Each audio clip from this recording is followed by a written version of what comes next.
Kailangan, ang una niyang gapang ay sa buhangin. Para kung saan siya unang gumapang, babalik para siya ay mag-lay ng eggs.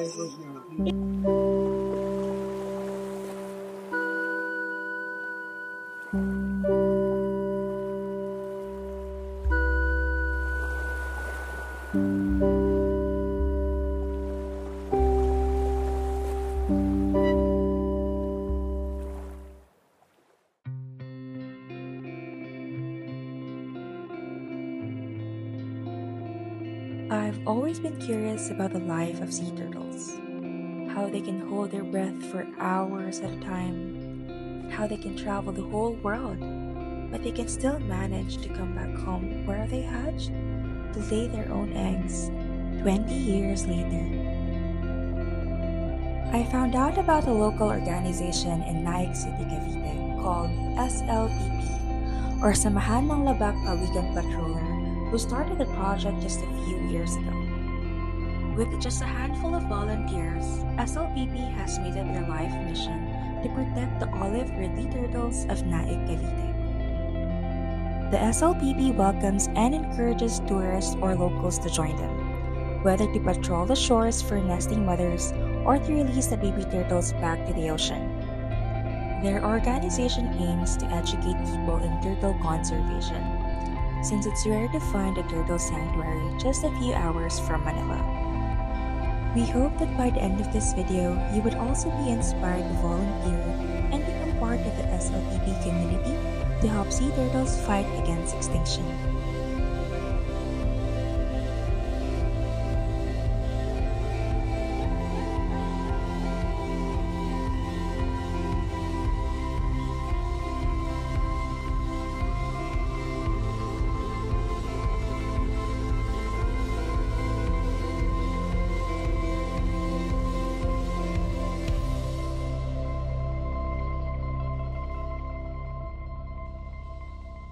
So, ang season ng pawikan ay nagsisimula tuwing August.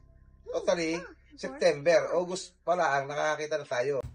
Malaking tulong sa ating ecosystem. Kalikasan sa ilalim ng dagat. Sila ang cleaner ng corals.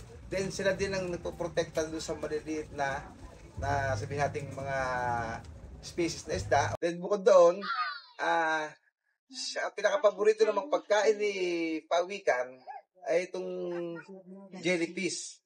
So, katulad dito, itong sample dito, may mother pawikan tayo dito na nabiktima ito ng plastic.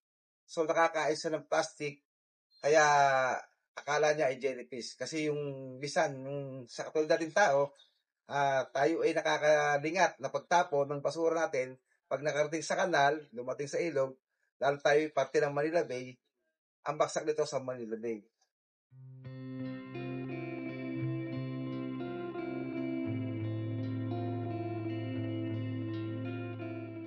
Yung trabaho nila, sinusukatan pa natin yung distance mula sa dagat o sa pangpang hanggang doon sa pinangitlogan niya. Then, pati yung butas ng ginawa ni pawikan, sinusukatan yan, pati yung luwang, pati yung lalim. So, nire-record natin yan. Then, agad-agad natin ita-transfer dito sa ating hatchery. Ito yung ating hatchery. So, dyan natin dinadala.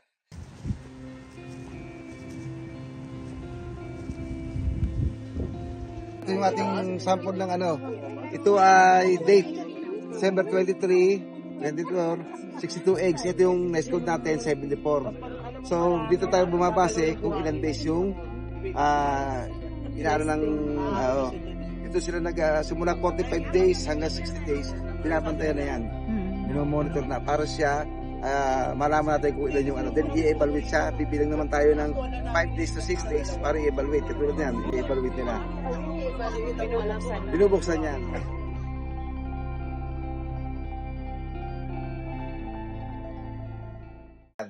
Sa ngayon, itong nakaraan, may 15 pawikan ang hindi nakapangitlog dahil apektado ng soil erosion. Nag-erode yung lupa doon sa ating pinagpapatrolan. Kaya ang ginagawa naman ni patroller, nagdadala sila ng kalaykay, nagdadala kami ng kalaykay para patagin para makaahon si pawikan.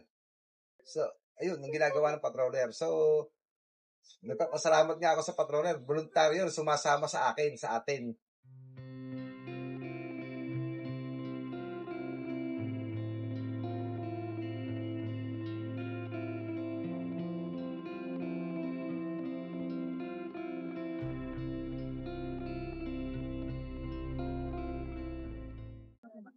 So, kala ko dinakahan namin yung aming hatchery.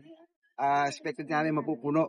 Kasi hindi naman tayo, kasi nung dati daw medyo maliit, hindi na kumasya yung ating kasi hindi naman namin pwedeng baunan uli ng panibago dito sa lugar na to dahil marami ng bakterya yan. Kaya ginagawa natin, iniiwan natin muna siyang bukas, pinapabayaan natin mainitan, matuyo uli siya para mamatay yung bakterya. Mas maganda yung nagiging ng mga pawikan, yung hatchling rate. Tawag dito, live tip. Nasa shell pa siya, balot pa siya ng shell.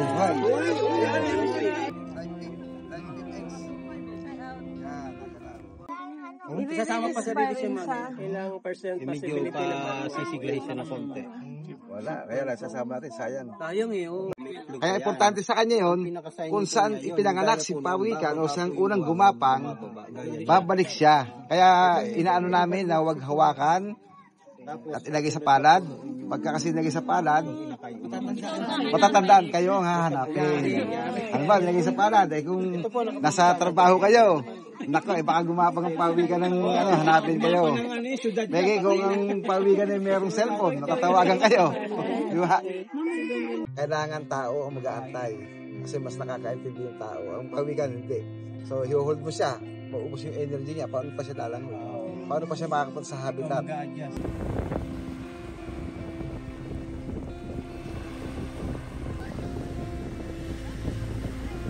So, 20 years bago makapanik. Kung sa'yo makakasurvive. Kaya lang, pagka nakasurvive, mag-release siya ng eggs.